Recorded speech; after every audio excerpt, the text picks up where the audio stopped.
للشباب السوري من جيل 25 وما تحت. بجوز انتم ما حلفكم الحظ بالاستقرار وتحقيق كل احلامكم، ان كان بالدراسة او بالعمل او حتى حق كل واحد منكم بتأسيس عائلة. حق كل واحد منكم انه يحلم ويحقق الحلم تبعه. نحن الجيل اللي قدرنا نحقق كثير من احلامنا، وتربينا بمدارسنا على محبة الآخر واحترام الكبير، وأهم شيء تربينا على شيء اسمه مادة التربية الوطنية.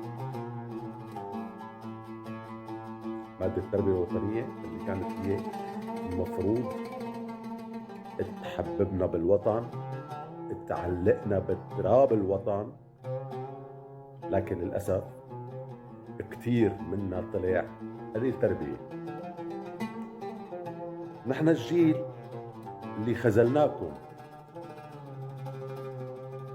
نحن الجيل اللي دمر البلد. مو كل جيلنا، بجوز نصه، والنص الثاني كاملتيه بالسرقة. نحن الجيل اللي طلع مننا أثرياء حرب وأثرياء زلازل. نحن الجيل اللي ترك الأراضي تصفر لأنه هجرناها.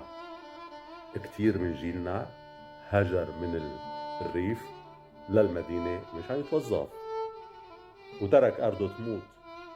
نحن الجيل اللي نشفنا المي من الأنهر على أيامنا. جدودنا تركونا المي، تركونا الأرض خضراء.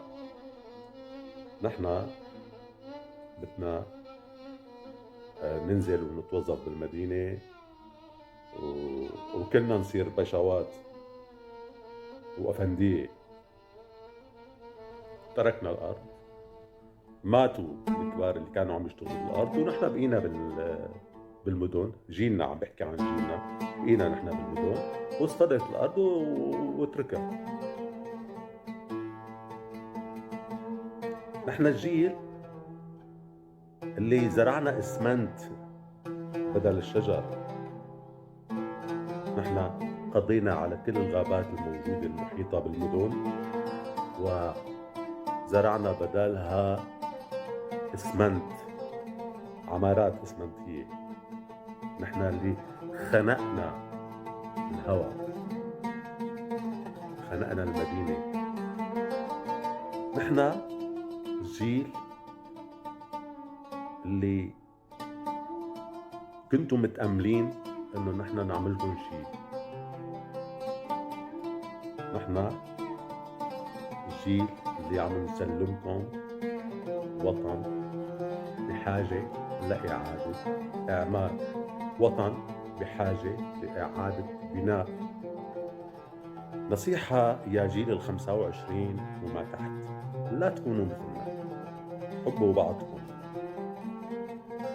بنوا اللي نحن هدمناه، ولا تسلموا الوطن للجيل اللي بده يجي بعدكم مثل ما سلمناكم يا نحن.